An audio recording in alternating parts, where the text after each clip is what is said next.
Depuis 1993, tous les 2 ans, la ville du Havre accueille la Transat Jacques Vabre. Une course au large en double, fondée sur l'histoire des grandes routes maritimes atlantiques et liée à l'essor économique entre les continents américains et européens. La première Transat Jacques Vabre a relié Le Havre à Cartagena en Colombie et c'est ainsi qu'est née la route du café. La règle de 2 est une constance sur cette épreuve. 2 navigateurs, 2 ports, une course biannuelle et surtout 2 partenaires majeurs qui, hors des sentiers battus, défendent des principes fondamentaux humains, sportifs et éco-responsables. Pour l'édition 2017, la 13e de l'histoire, Crescendo, issu de Carcassonne dans l'Aude, a décidé de mettre en avant un duo du Sud, un duo qui a l'accent. 2 skippers chevronnés, talentueux, avec un beau palmarès, c'est Quito de Pavan, le Montpellierin, et Yannick Bestaven.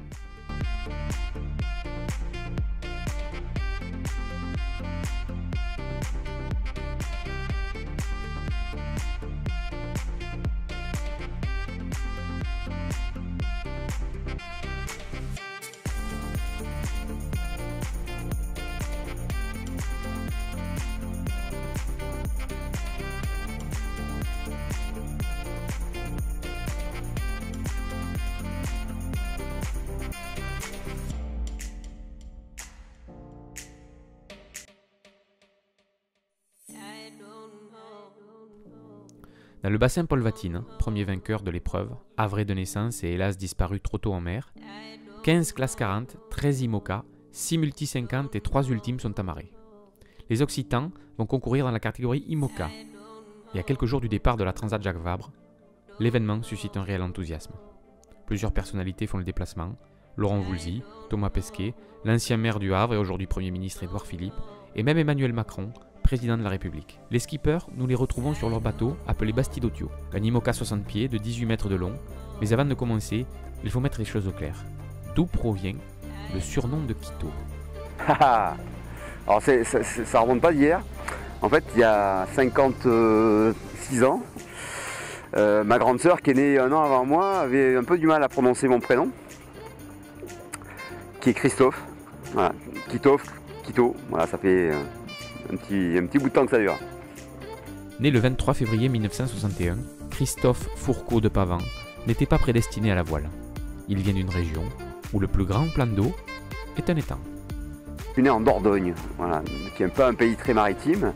Et mes parents ont eu la bonne idée de déménager de Dordogne pour s'installer en Occitanie, à Port-Camargue très précisément, quand j'avais une dizaine d'années. Et quand on est natif de Dordogne et qu'on découvre finalement la mer, on découvre un truc qui est absolument magique, qui s'appelle l'horizon. Et pour aller voir ce qui se passe derrière l'horizon, il faut un outil, voilà, qui est le bateau. Et c'est comme ça que je suis tombé dedans. Avant de devenir sportif de haut niveau, il est passé par tout un tas de situations professionnelles. Il s'est forgé à la dure. J'ai fait beaucoup de métiers dans ma vie, quoi, qui étaient toujours liés quand même à la mer et au bricolage, on va dire. Voilà. Et donc j'ai été plombier, j'ai creusé des fosses septiques, j'ai été un peu menuisier, voilà, j'ai fait pas mal de choses. Et puis j'ai essayé de diriger mon existence vers la mer, vers le voyage, et donc vers les métiers liés à la voile. Mais c'est finalement une éclosion assez tardive qui l'a conduit sur la course au large. Et il a fallu attendre finalement que j'ai 40 ans, que je fasse ma crise de la quarantaine, pour dire allez banco j'y vais. Voilà. Et donc voilà, j'ai fait la solitaire du Figaro, ma première en 2000. Et j'ai gagné cette foutue course en 2002, quoi, donc très vite. Après avoir porté les couleurs du groupe Bell, Quito de Pavan a mis sur pied le projet Made in Midi.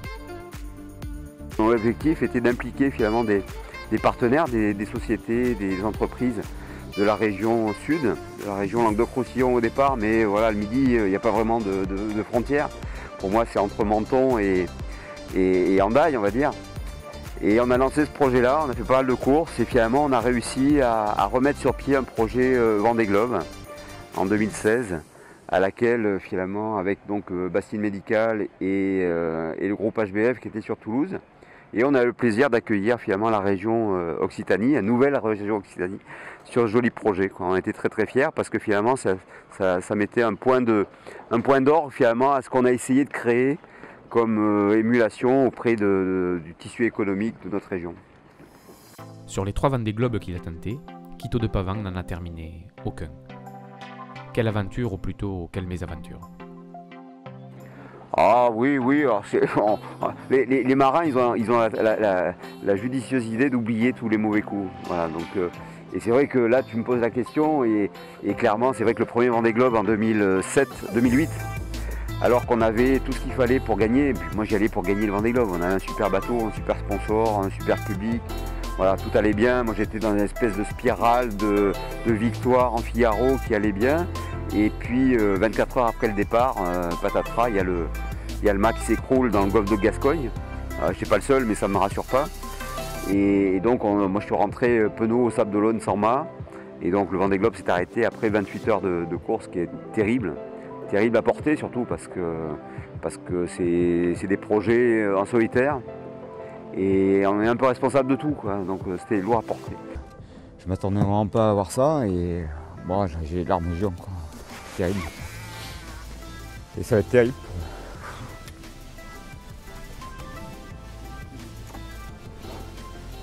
J'aurais tellement voulu arriver plus tard au Sable. Le deuxième, donc c'était en 2012. Pareil, donc j'étais parti avec pas la fleur au fusil, parce qu'on avait, en 4 ans, on a appris beaucoup de choses et on a appris que ces bateaux étaient compliqués.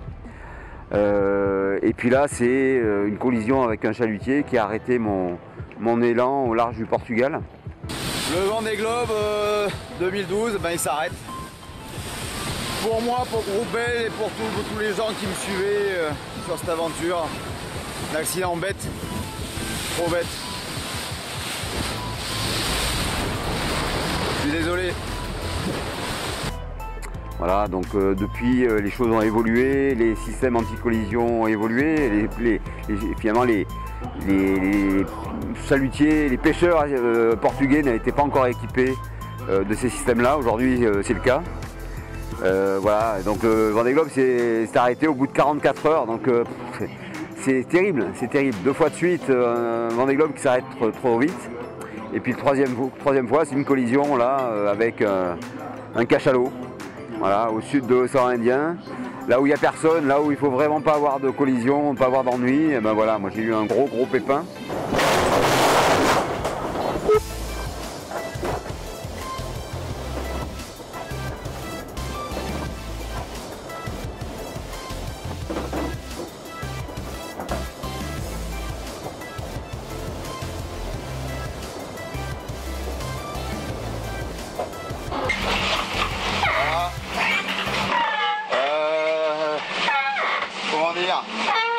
Le Vendée Globe il s'arrête. Voilà, il y a un gros souci, j'ai touché un truc ce matin, un truc dans l'eau, et ben la quille elle est plus là la quille, elle est encore accrochée au vérin, mais elle est au fond là-bas. Voilà, le Vendée Globe s'arrête. Là, je pense qu'il faut évacuer le bateau. Là, ça devient trop dangereux. Là où on est, là, ce bateau chavire, ça peut être vraiment chaud. Donc la décision, c'est d'évacuer le bateau. Il y a le Marion Dufresne qui va arriver dans les heures qui viennent, dans 5-6 heures maintenant. Il fera nuit sûrement. Il est prévu qu'il me récupère à bord au lever du jour demain matin.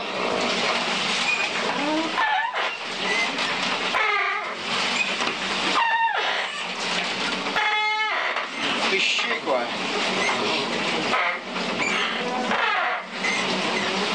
Ah putain, c'est pas vrai ça. J'espère que le bateau va rester à l'endroit. J'ai quand même perdu le bateau. J'ai dû évacuer le bateau, l'abandonner. J'ai été récupéré par un gros bateau qui s'appelle le Marion Dufresne. Et j'ai dû effectivement laisser mon pauvre bateau voilà, au milieu des vagues. Et ça, c'est pas facile à vivre. Comme convenu, le Marion Dufresne vient le sauver au petit matin. Un soulagement. La violence du choc avec le cachalot est telle que la coque se déchire sous le poids de la quille. L'eau s'engouffre. C'est la fin. La mer n'est donc pas assez grande. Mais l'histoire est belle. En plein tournage, Raphaël, maître d'équipage sur le Marion Dufresne, vient revoir Quito, ce marin devenu ami. Une surprise, une émotion forte que nos caméras ont captée. Je vais dire bonjour à mon copain Raphaël. Hey, je vais vous présenter quand même. Raph.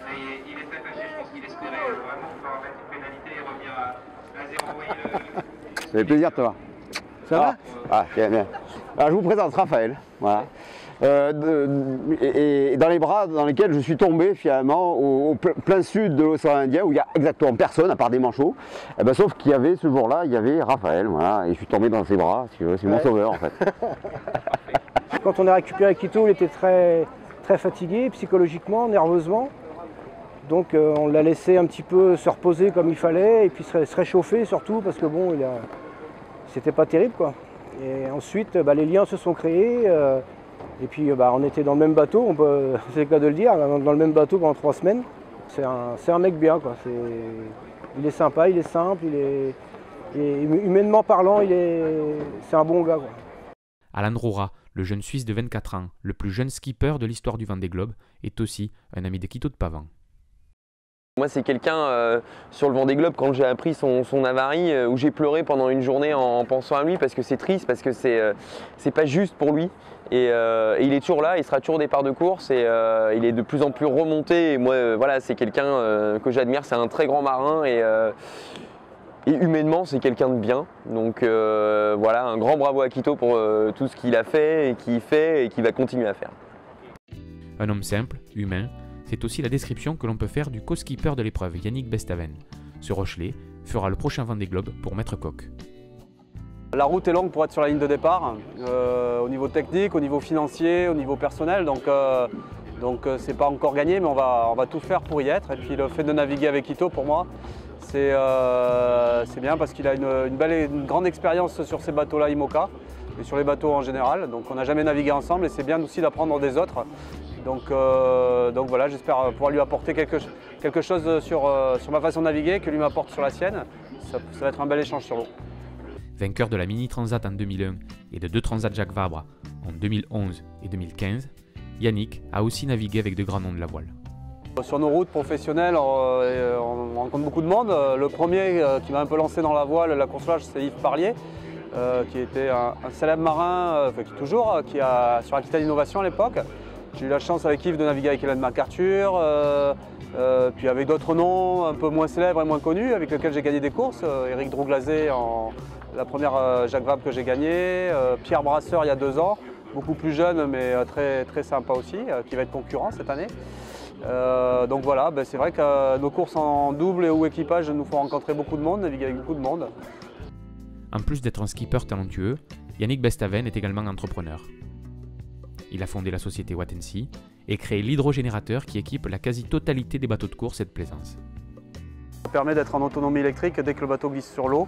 On produit de l'énergie comme une dynamo sur une roue de vélo, l'alternateur tourne dans l'eau. Éric Tabarly à l'époque avait déjà mis un hydrogénérateur au point, beaucoup plus gros, qui ralentissait, qui traînait dans l'eau beaucoup. Nous on a fait un système très miniature avec un très bon rendement grâce à la modernisation de la technologie. D'autres skippers comme Arnaud Boissière, Alan Roura, Romain Attanasio et Aurélien Ducrozes adorent l'hydrogénérateur. L'hydrogénérateur c'est magique, bon en plus c'est Yannick qui l'a fait. C'est pratique, esthétique. Non, c'est chouette, c'est le premier bateau sur lequel il y en a 2 à l'arrière.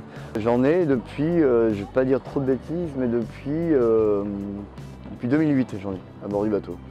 Ouais, ça nous sert bien, moi j'en ai 2 sur le bateau, c'est simple en fait d'utilisation, on les met à l'eau, ça charge automatiquement les batteries. Que dire de plus, j'aurais dû en mettre plus tôt. C'est l'arme fatale pour recharger les batteries. Le produit en lui-même il est dingue et d'ailleurs je crois qu'il n'y a pas un bateau aujourd'hui qui part sans ça, donc c'est une vraie innovation et un vrai succès. Donc c'est canon. Je connais bien Yannick, on a fait la transat tous les 2 sur Wattensi en 2013, donc je connais bien Yannick et je connais bien le produit qui aujourd'hui est canon et bravo encore. Aujourd'hui c'est 5 personnes Wattensi à plein temps. La gestion pour moi elle est un peu plus difficile puisque je passe beaucoup de temps sur l'eau et en compétition. Donc j'ai un associé Mathieu et des collaborateurs qui sont tous les jours dans l'entreprise. J'y suis un peu moins souvent mais j'essaie de mener les 2 de front tant bien que mal. Entre Quito et Yannick règne une complicité mais aussi une amitié. Une rencontre qui remonte déjà à quelques années.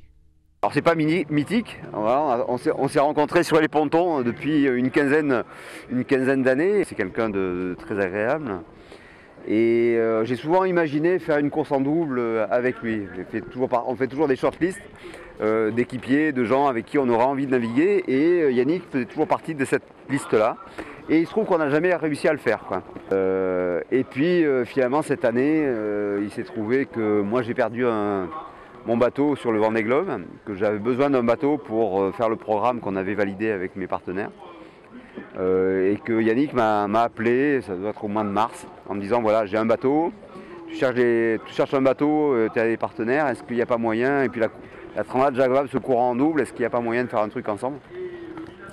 On a réfléchi 2-3 jours de chacun de notre côté, et puis on s'est rappelé, on dit ouais, banco, on y va. Et puis finalement, il y avait un bateau, un bon bateau, il y avait une bonne énergie. Et finalement, ça fait voilà, presque 6 mois qu'on travaille ensemble sur ce projet-là. Voilà. Avec finalement des objectifs un peu différents. Nous, c'est vrai que moi je travaille plutôt sur la route du Rhum, lui il travaille sur le prochain Vendée Globe. Voilà, mais on essaye de mettre nos compétences, notre envie, nos talents au service de ce joli projet Bastide-Autio. Durant ces 6 mois de préparation, il y a d'abord eu la mise à l'eau du bateau à Port-Camargue, dans le Gard, puis la première course. La Giraglia Rolex Cup, c'est un peu voilà, mon jardin. Cette course était un peu une course de mise en jambe en équipage, dans multi-catégories, donc on n'était pas forcément dans notre catégorie. Mais la course est plutôt bien passée puisqu'on est arrivé devant le Volvo Race SFR, donc, qui était un bateau un peu plus rapide que le nôtre sur le papier. Donc c'était une bonne découverte pour nous du bateau dans les petits airs méditerranéens, donc c'était très sympa comme course. On a plutôt bien joué le coup. On a une course quand même qui va en Corse, qui va tourner le rocher de la Giraglia pour arriver à Gênes. On s'est bien bagarré, on finit dans les tout premiers bateaux. Et on a une concurrence très très rude avec des bateaux qui sont beaucoup plus grands que le nôtre. Donc c'est toujours très très intéressant. Et puis ça permet aussi de montrer le bateau, que ça fonctionne. Voilà, qu'il y a des tas de partenaires qui nous suivent. Et ouais, c'est plutôt sympa. À la mi-octobre, il a fallu convoyer le bateau, c'est-à-dire quitter la Méditerranée et se rendre au Havre pour le départ de la course. Quelque chose de simple, sans pression, mais avec tout un lot de surprises. Très long le convoyage. Très long mais pas monotone. Ces genres de convoyage, on se débrouille toujours pour partir à bonne date, avec une bonne météo, en disant voilà, qu'on ne va pas casser le bateau, qu'on va essayer d'être le plus sage possible, qu'on a un peu de temps, etc. Et comment dire, il se passe toujours des choses. Voilà, en mer, c'est ça qui est formidable, c'est qu'il se passe toujours des choses qu'on n'a pas prévues au départ. On fait quelques rencontres un peu de bateaux type Go Fast, un peu au large de l'Algérie. Un gros Zodiac noir surmotorisé se dirige vers Bastide-Autio, à toute allure. Les autorités maritimes, pas vraiment. Les deux hommes à bord n'ont ni l'uniforme, ni le look. Ce n'est pas non plus de paisibles pêcheurs. Ils s'arrêtent à portée de voix et demandent s'ils parlent espagnol et s'ils ont du feu. Voilà, les mecs n'étaient pas très clairs. Voilà, je pense que c'est des bandits de grand chemin qui sont venus voir un peu à quoi ça ressemblait le bateau. Une espèce de pirate. Ces bandits de grand chemin sont capables avec leur embarcation de livrer des tonnes de drogue ou d'escroquer quelques centaines de clandestins. Finalement, ils repartent aussi vite qu'ils sont arrivés, plein gaz et vers le large. Et puis après, il a fallu jongler avec des phénomènes météo, voilà, qu'on n'a pas l'habitude de voir, notamment un ouragan. On en a beaucoup parlé ces derniers temps là, des cyclones aux Antilles. Et puis on s'est retrouvé avec une tempête tropicale qui passait au large du Portugal et qui a occasionné pas mal de dégâts en Irlande. Puis on a eu aussi des problèmes techniques quand même, qu'on n'avait pas prévu parce qu'on a pris encore un truc dans un des safrans. Parce qu'on a touché quelque chose, un truc qui traînait. Alors je ne sais pas si c'était un casier de pêcheur qui traînait ou un gros poisson, on ne saura jamais. Mais en tout cas, on a quelques dégâts. Et puis pour finir, on est arrivé sur la Manche sans vent et avec une grève des éclusiers et des dockers qui nous a empêchés de rentrer dans le port du Havre. Donc c'était la totale. Ouais, bonjour, ben voilà, une bonne chose de faite. Si on n'est pas le premier à Salvador da Bahia, en tout cas on est les premiers au Havre. Donc ça c'est fait, mission accomplie. Les deux skippers sont des habitués de la route du café. Oh bah oui, la Transat Jacques Vabre, ça va être ma 5e je pense. Ouais, ben ça fait longtemps que je fais cette course, je crois que je n'avais pas raté une édition depuis le début du siècle.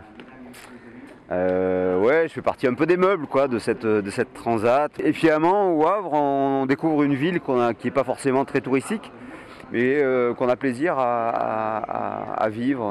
On a plaisir à retrouver finalement un peu nos marques. C'est très différent de ce qu'on connaît dans le sud.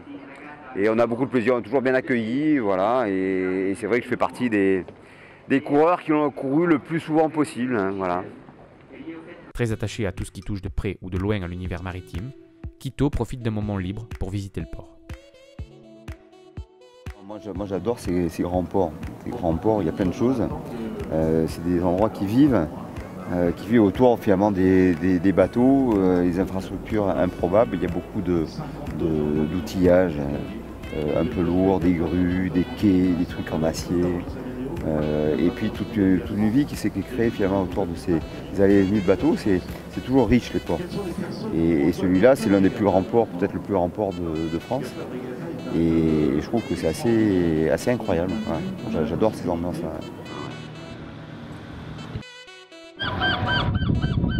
En fait, c'est un brise-vent. Quelque chose qui a été construit pour protéger finalement le quai d'en face, où il chargeait, déchargeait notamment des particules fines, genre des céréales, etc. Et donc c'est un brise-vent. Le vent il passe là-dessus, il part de plus. Pour les Occitans, les ambitions pour cette Transat Jacques Vabre 2017 sont les mêmes. Bon, pour celle-là, le premier objectif c'est d'arriver à Salvador de Bahia, parce que la route est longue. Et puis d'essayer de faire un peu la surprise avec notre bateau un peu plus ancien.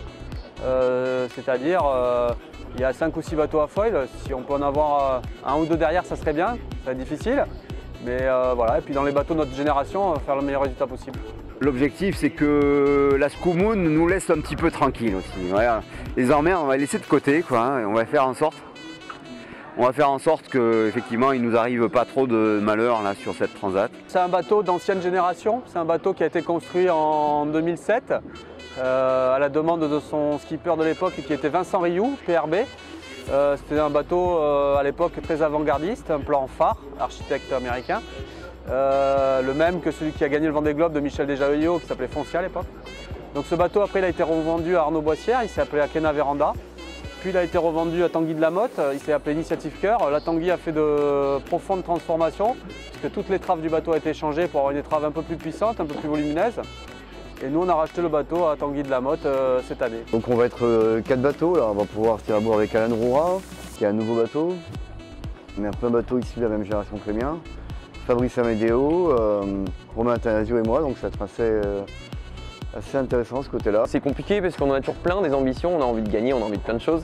On n'a pas le bateau pour gagner, on le connaît pas beaucoup parce que bon, on l'a mis à l'eau il y a 3 mois le bateau, donc voilà, il a fallu le temps de se le mettre en main. L'idée est de terminer, c'est déjà une belle performance de terminer une course. Derrière, voilà, il y a des bateaux à foil aujourd'hui et des bateaux à dérive. Nous, on est avec des dérives, donc le but c'est d'être un peu dans le podium des bateaux à dérive. Voilà, on va faire ce qu'on peut et surtout on va se faire plaisir. Ouais, certes, on a un vieux bateau, hein, c'est le plus vieux bateau de la flotte et de très loin. Ouais. Donc sur un sprint comme ça, c'est très pénalisant, mais il faut se rappeler qu'il y a 2 ans, moi j'ai fait la Jacques Vabre avec Bureau Vallée, on est 9 à l'arrivée, on est 20 au départ, 9 à l'arrivée. Donc il peut se passer énormément de choses. Donc finir, ce sera déjà... si on arrive au bout content, en forme, on fait une belle trace, ce sera déjà cool. Voilà. Après c'est sûr qu'on ne peut pas se battre contre les foilers, contre des gens comme ça. Il y a 20 ans de différence de génération de bateaux, hein. C'est comme une Formule 1 de 2018 et de 98, il y a un moment, il n'y a pas match. Donc voilà, elle est plus... Mais tant que la ligne d'arrivée n'est pas franchie, on le sait en voile, tout peut arriver. C'est ça. Donc on va essayer de tirer notre épingle du jeu. Et puis je vais me tirer la bourre avec Yannick, qui est mon pote d'enfance, c'est Quito. Et c'est aussi mon ancien bateau, le bateau Yannick Basteven, avec lequel j'ai fait Vendée Globe en 2012. Donc ça me tient à cœur de finir devant. Donc c'est un bateau assez simple, avec des dérives. Les nouvelles générations maintenant ont des foils, ces plans porteurs qui font voler les bateaux. Nous on n'est pas dans cette génération-là de bateaux, puisque notre bateau est un peu plus ancien. Donc cette année on a un nouveau bateau avec des foils. Et on aimerait bien terminer sur le podium, en tout cas on fera tout pour. Et plus si affinité. Là on part cette année on part sur Bureau Vallée 2. Donc c'est le bateau qui vient de gagner ce Vendée Globe. C'est un IMOCA foil de dernière génération, donc ça nous met évidemment un peu de pression. On a envie de naviguer devant et même si on a moins navigué que les autres qui ont des bons bateaux parce qu'ils les ont en main depuis plus longtemps, on espère quand même être dans le top 5 et si possible sur le podium. En tout cas, voilà, de mettre le maximum de concurrents derrière nous, de faire une jolie trajectoire sur la carte de l'Atlantique. Et puis se prendre plaisir, tout simplement, partager ce truc-là avec d'abord Yannick, qui est le premier sur la liste, et puis tous les gens qui vont suivre ça, le fan club, sur les réseaux sociaux. On va essayer d'envoyer pas mal de photos, de vidéos, de textes tous les jours. C'est un peu ma spécialité. Voilà, on va essayer de partager ça le maximum. Pour cette édition 2017, le tracé se met d'embûches. Après la Manche et la bouée d'Étretat, il faut mettre le cap vers la Pointe-Bretagne. Puis, les attend le golfe de Gascogne, les alizés portugais, le Cap Vert et surtout le terrible poteau noir où le but est d'en sortir bien positionné pour arriver à Salvador de Bahia, au Brésil.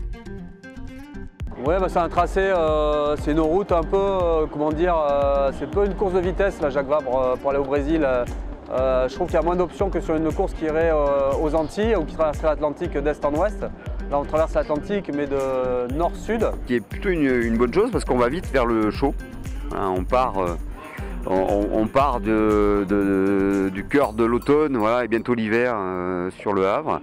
Et puis on va vite retrouver finalement les tropiques et les endroits où il fait bon naviguer. Ça c'est plutôt la bonne nouvelle. Le départ est toujours délicat en Manche, le mois de novembre toujours délicat, donc il y a un risque de collision, il y a beaucoup de trafic, il y a du courant, il y a du vent. Donc il faut faire super gaffe les premières 24 heures. Le pire c'est le vent de face parce qu'à un moment il n'y a pas d'échappatoire qu'on ne peut pas même mettre en fuite pour partir un peu plus loin. Il faut bien traverser ça. Après il y a le golfe de Gascogne qui a très mauvaise réputation. Alors là, on espère qu'on va plutôt l'avoir dans le bon sens. Une fois qu'on aura dégolfé, on pourra enlever les polaires. La température va augmenter.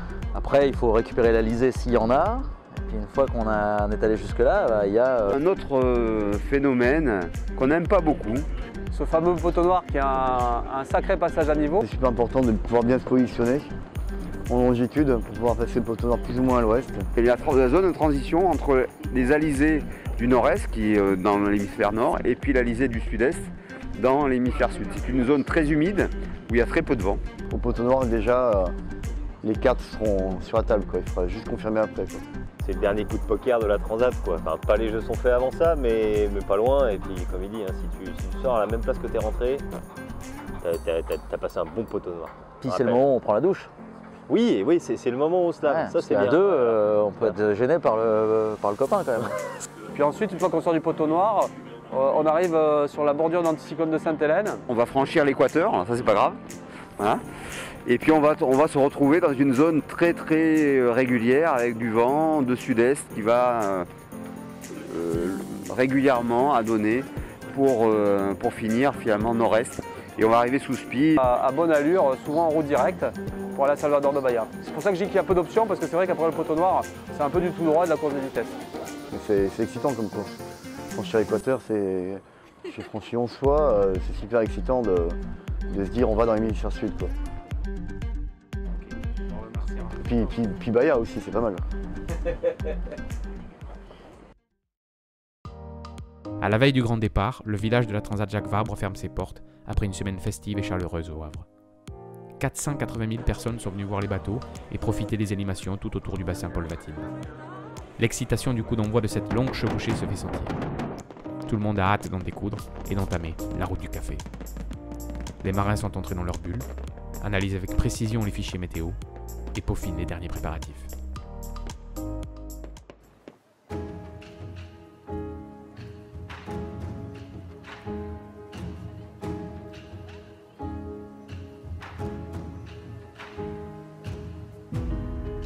Bon, il reste quand même encore quelques embrassades, quelques tranches d'émotions à partager, à apprendre avant de partir.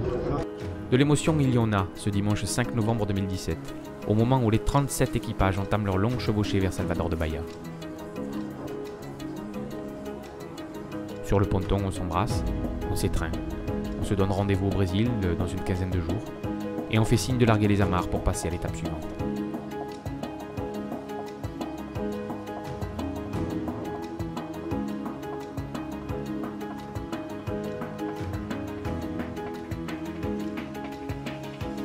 peu de mal à dormir, un peu de mal à déjeuner le matin. Bon, c'est normal, c'est toujours comme ça. Même, toutes les courses, c'est pareil en fait. Donc, On va aller chercher un front, oui, comme tu dis, un peu viril, mais pour nous, c'est bien, pour nos anciens bateaux.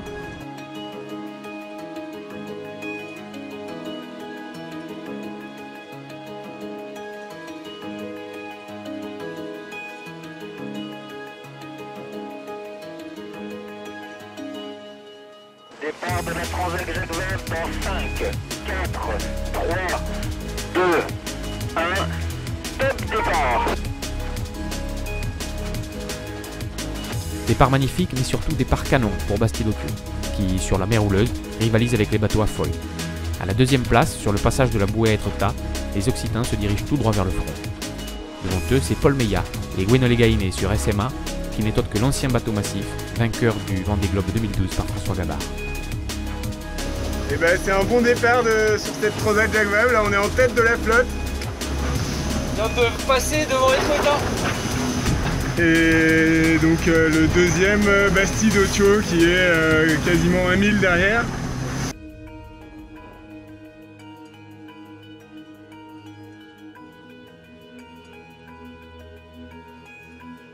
Après un début de course tonique, Bastido Tio arrive à la pointe bretonne après un passage difficile sur le Cotentin en raison du vent soutenu et d'une mer forte. Le bateau a tendance à être sous l'eau en permanence. La deuxième place a été perdue à cause d'une très mauvaise option choisie à Barfleur. Il fallait rester au large. À vue de Tanguy de la Motte et de Samantha Davis sur Initiative Cœur, Quito et Yannick ont viré de bord, cap au sud. Sous une mer forte, croisée, du vent en rafale à 35 nœuds, la pluie et un pont sous l'eau en permanence.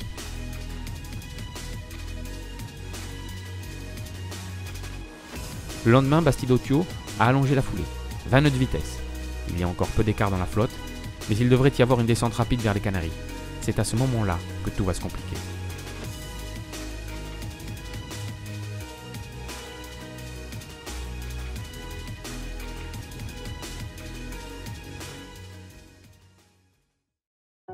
Dès les premiers jours de course, les ténors occupent le devant de la scène. Dick et Eliès, Burton et Escoffier, De la Motte et Davis, Lagravière et Perron, ainsi que Herman et Ruyan donnent un bel aperçu du potentiel de leur bateau récent, équipé des appendices dernière génération, des foils. Ces plans porteurs en forme de moustache sont destinés à soulager la coque et à limiter la traînée dans l'eau. Ils permettent au bateau de gagner de la vitesse à certaines allures, comme le vent de travers et le portant. Et évidemment, Quito et Yannick sont au portant, dans un vent très instable. Le ciel est couvert avec beaucoup de grains, ce qui perturbe beaucoup la force et la direction du vent. À ce petit jeu, les bateaux Generali et Initiative Cœur ont été plus efficaces que Bastido Tio.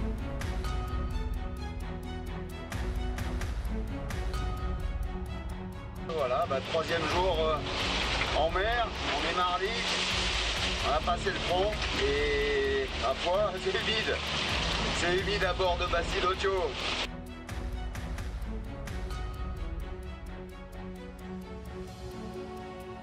Tout le monde se voit à l'AIS sur l'ordinateur et tout le monde s'observe et compare vitesse et trajectoire. Et le constat, c'est que ça peut être très différent à quelques milles près. Les Occitans sont relégués à la 7ème place. Voilà, on marche à 20 nœuds à peu près voilà, dans le sud-ouest. C'est plutôt sympa. Maintenant, ça devrait aller plus vite vers le sud. Et on devrait avoir un petit ralentissement au niveau des Canaries et ça se sera dans le proche. Ça dit quoi Yannick? C'est le meilleur, on a passé le front cette nuit, et puis là ça glisse bien au reaching, et pour un vieux bateau on n'avance pas trop mal.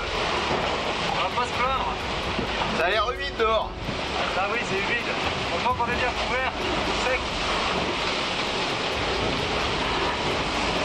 Le pilote part bien, tout va bien. À deux c'est plus rassurant qu'en solitaire, puisqu'on est deux, on est 4 bras pour manœuvrer, on est deux à gérer le bateau. Après, on se croise beaucoup. À bord, il fait froid et tout est trempé. Les cabines sont sans chauffage, les couchettes, quant à elles, sont humides, étroites et encombrées. Bruyant et très instable, le pont est impraticable de l'avant jusqu'à l'arrière. Le métier de skipper est magnifique, mais aussi très dangereux. En témoignent les manœuvres du bord effectuées sous la tempête.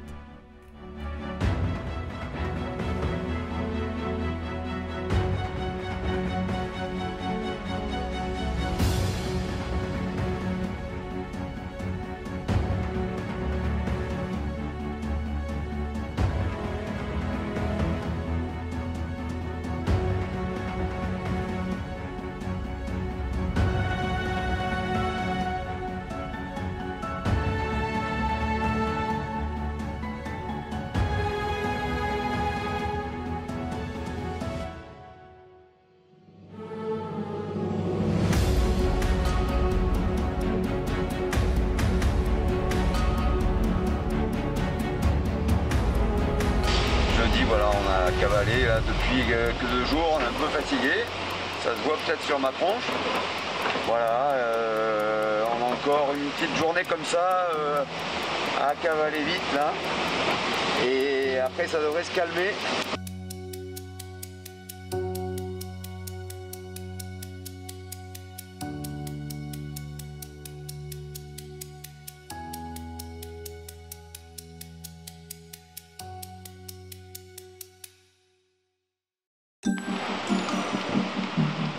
Voilà, changement de décor, vendredi donc 10 novembre. Voilà, ça devait être une belle journée. On était content de retrouver du beau temps. Et la mauvaise nouvelle, c'est qu'on a depuis 24 heures plein d'emmerdes. Aujourd'hui, c'est chantier mécanique. Alors on a un gros souci. Nos bateaux sont un concentré de technologie. Il y a de tout, il y a de l'électricité, il y a des voiles, il y a des cordages, il y a de l'hydraulique, il y a de l'informatique, il y a de la mécanique. Le désalisateur, il marche plus. Voilà. En fait, voilà le compartiment moteur, voilà la génératrice qui a cramé, le compartiment moteur était plein d'eau. Et évidemment, le moteur du dessal, il est baigné dans l'eau. Et donc, on n'a plus d'eau pour aller à Salvador. Sauf si on arrive à réparer ce merdier. Voilà. Avec Quito, on a quelques soucis, vas-y. Ouais, ça s'accumule les emmerdes. Sans eau jusqu'au Brésil, sans énergie et avec un incendie à bord, le duo vit des moments dramatiques en plein cœur de l'océan Atlantique. On va essayer de faire une pièce de raccommoder ça. Donc il faut savoir un petit peu tout faire, même si on n'est pas spécialiste de tout. Il faut quand même être un peu MacGyver dans l'âme pour pouvoir parer à toute éventualité. Matin, on a fait pire. Je ne veux même pas vous le raconter. On a fait tourner la génératrice dans l'eau. Elle n'a pas aimé. Le moteur était plein d'eau, ouais. Continuer ou s'arrêter au Cap Vert, quoi. Ouais, il y a toujours la possibilité de récupérer une pièce au Cap Vert. Les décisions sont discutées, sont travaillées en amont, on étudie des routes, on étudie la météo. Et après, il y a un skipper qui tranche en cas d'hésitation ou de décision. Lorsqu'il faut trancher, c'est le skipper qui tranche. Là, en l'occurrence, le skipper qui de course est Quito. Finalement, Quito et Yannick ont réparé, et Bastidotio ne s'arrêtera pas au Cap Vert. Pour se démarquer des foilers, le duo du Sud prend une option plus à l'est. Mauvaise idée car peu de vent. Les favoris enchaînent et Bastidotio est 8e avant l'arrivée au poteau noir. On est sous l'Alizé. Qu'est-ce que t'en penses, Servan? Ouais, ça oui, encore, hein, ça avance, ça avance. On a déjà été plus chaud. Il faut quand même encore tenir les coudes. On pourra choquer quand ça va trop vite. Parce que ce bureau vallée là, il va vraiment vite, vite, vite. Il va vite, vite, vite, vite. Ça craque, ça. Même que parfois on se demande s'il va rester à l'endroit. Arrête. Mais comme il a des feuilles, et ben il reste à l'endroit. Voilà.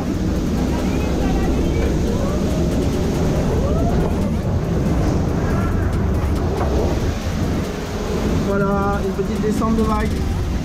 Voici ce qu'il y a devant nos étraves. Donc ici, on voit les nuages qui se dispersent un petit peu. On est dans le poteau noir, contrairement à ces nuages qu'on voit là, qui sont malheureusement, qui aspirent un peu notre vent. Donc on n'est pas très rapide aujourd'hui. C'est pas super fun, mais la flotte est très groupée. Voilà, la flotte est très groupée, donc on fait de notre mieux avec le vent qu'on a. Et je vais vous montrer aussi, voilà, on vient de passer dans ce qu'on appelle des sargasses. C'est plein de petites algues qui, bien évidemment, se prennent dans nos safrans et nous font pas gagner de la vitesse, bien au contraire. Dans le poteau noir, 3 jours que on a ça. Pas de vent du tout. Et des gros nuages à l'horizon. Voilà, on est dans un grain. Le poteau noir, comme vous voyez, il pleut un peu. On est un peu mouillé. Donc pour l'instant, c'est pas encore shampoing. On est au réglage d'abord, après c'est shampoing une fois le bateau et elle est dans le bon sens. La trajectoire.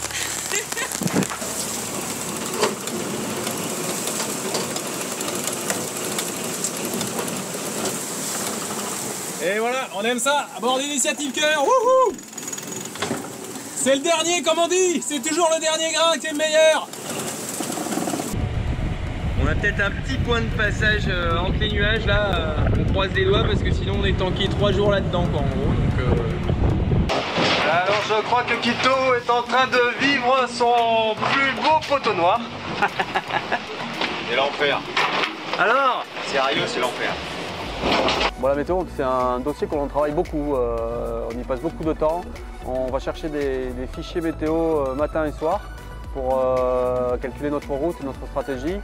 On regarde le ciel, on prend aussi des photos satellites pour savoir où on en est par rapport à nos fichiers. Et puis après, on fait tourner nos logiciels de routage. C'est comme des équations dans lesquelles on peut changer tous les paramètres. Donc on peut avoir une multitude de routes différentes et c'est à nous un peu à doser avec notre expérience et notre feeling pour trouver la route idéale. Qu'est-ce qui se passe? Tu vas pouvoir poser la caméra parce que le vent il a changé de... Regardez, ça tourne, c'est ça, c'est ça, c'est ça, et la sortie est là-bas. Là-bas. Qu'est-ce que t'en penses Yannick? Demain on est sorti d'affaires. Poteau noir. Droit. Mais bon, on n'est pas demain. Attends, on est aujourd'hui. Hein. La suite mieux à faire. Voilà. Donc il reste encore de la route. Il y a le barbu là qui commence à s'impatienter un peu. On rasera la sortie du poteau noir. Allez, promis. Voilà, ben on en a marre parce que ça fait quand même 2-3 jours qu'on se traîne là. Les premiers sont passés comme une fleur au fusil là. Ils marchent à 13 nœuds, ils sont en train de nous mettre 2 jours là. Voilà, c'est pas très agréable, mais ceci dit, il y en a d'autres qui doivent pleurer aujourd'hui parce qu'ils n'ont pas été à la fête pendant le traversée du poteau noir. Ouais. Quito et Yannick sont les grands gagnants du poteau noir. Ils sautent de nuage en nuage et remontent de la 8e à la 5e place, juste derrière les 4e. Bureau Vallée, Generali, Initiative Cœur ont fait les frais du poteau noir. Entre vent évanescent et grains forts et pluvieux, il faut slalomer et beaucoup manœuvrer pour sortir de ce no man's land météorologique. En mer, rien ne peut être prévisible. Maintenant, il faut cravacher pour ne pas se faire rattraper par les foilers. En direct depuis la NASA, le passage de Bastille d'Otio à l'équateur. Attention, 3, 2, 1, stop. Ça y est, on est à la tête à l'envers. Donc là, devant, c'est l'Atlantique Sud. Derrière, c'est l'Atlantique Nord. On a passé l'équateur cette nuit. Et dans l'ouest, là-bas, il y a quoi? Il y a l'Amérique. Il y a l'Amérique du Nord et l'Amérique du Sud, pareil. Et aujourd'hui, il y a aussi la cuvée Amérique du château Saint-Ciergue. Voilà, qu'on va déguster aujourd'hui en plein milieu de l'Atlantique.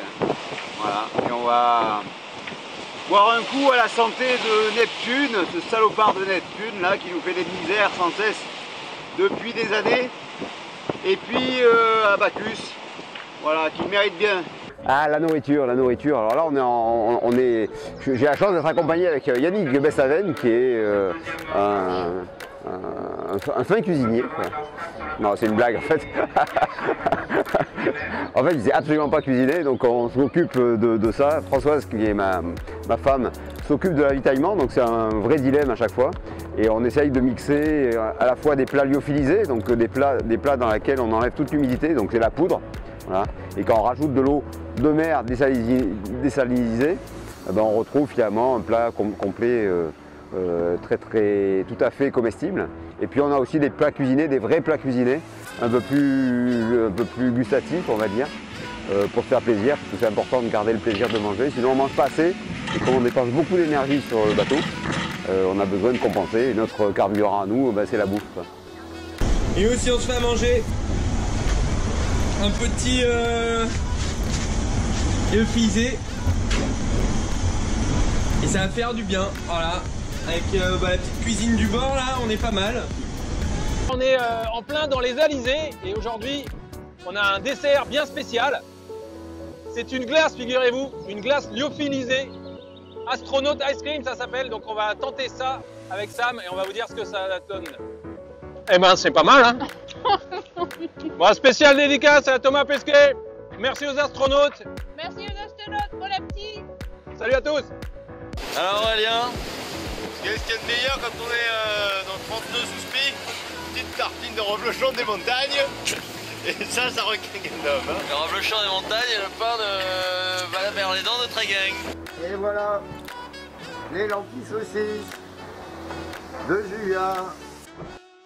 Au large de l'Amérique et toujours à la 5e place, le vent chaud est arrivé, celui du sud. Le bateau s'est appuyé dessus et a accéléré. Et bonjour, nous sommes lundi, je sais pas quelle date. Voilà, à bord de Bacidotio et on s'approche de l'arrivée à Salvador da Bahia. Voilà, je vais vous montrer à quoi ça ressemble. Voilà, donc le petit point rouge, ici c'est Bacidotio. On est un peu plus proche de la côte que Initiative Cœur, mais ça sent bon pour la 5e place. Voilà, je vais vous montrer comment ça se passe dehors. Voilà, nous avons Yannick Bestavena à la barre, voilà, en pleine forme, avec le sourire. Voilà, il fait un peu gris mais il fait chaud, il fait bon. Voilà, l'initiative cœur doit être à peu près là, mais à 30 piles, donc 60 km, donc ça nous laisse un peu de marge.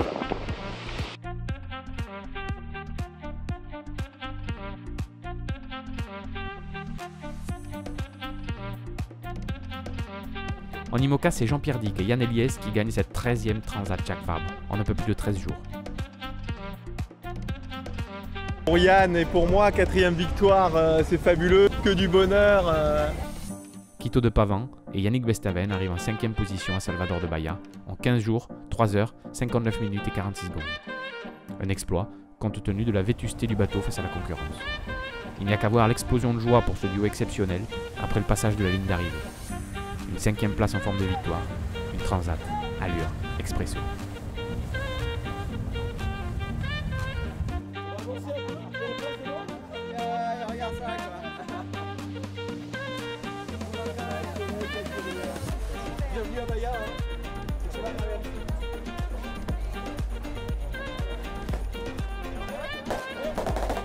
Ouais, soulagé parce que moi ça fait plaisir de faire une arrivée. Ça fait longtemps que ça m'était pas arrivé, depuis la route du Rhum ça m'était pas arrivé. Donc ouais, c'est bien les arrivées aussi, hein.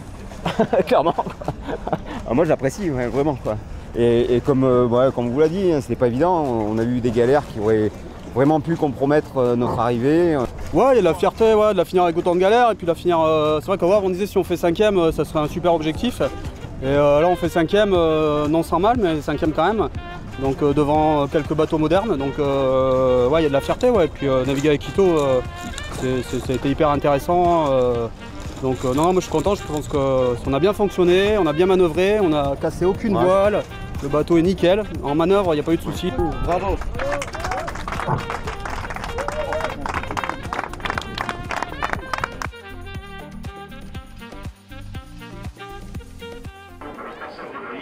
L'aventure humaine, elle est très vaste parce que c'est un univers incroyable qu'on a construit nous-mêmes finalement autour de quelque chose qui ne sert strictement à rien, c'est-à-dire faire un parcours quelconque à la voile. Mais on entraîne beaucoup de monde. D'abord, il faut entraîner des partenaires. Donc c'est quelquefois le plus difficile à faire, mais néanmoins, quand on a un joli projet, c'est relativement facile à vendre parce que je pense que la voile a beaucoup de vertus. Et puis on a un fan club, on a des gens dans les sociétés qui nous suivent, on a un fan club, moi ça fait longtemps que je fais de la voile et tout le monde, il y a beaucoup de gens qui me suivent. Il y a une équipe technique, il y a la famille, il y a les familles des amis, voilà c'est énormément de choses. Et finalement on essaye de partager le maximum avec tous ces gens-là, avec finalement un moteur qui est très très fort, c'est cet amour de cet environnement qui est fascinant, qui est le large, la mer, l'océan, un univers qui est quelquefois un peu cruel, mais qu'on aime par-dessus tout.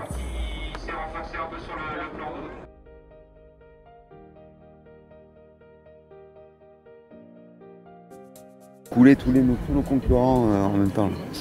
Téléportation pour aller vite au Brésil. La mienne. Pacifique. Mais la Méditerranée.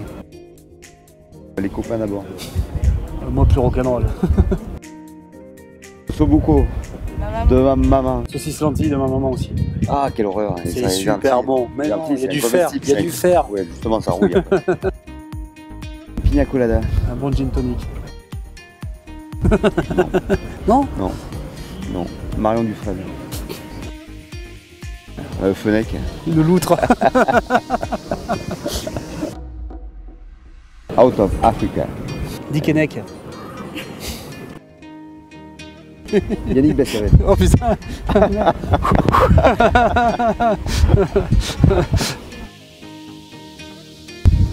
Qui saute pas avant.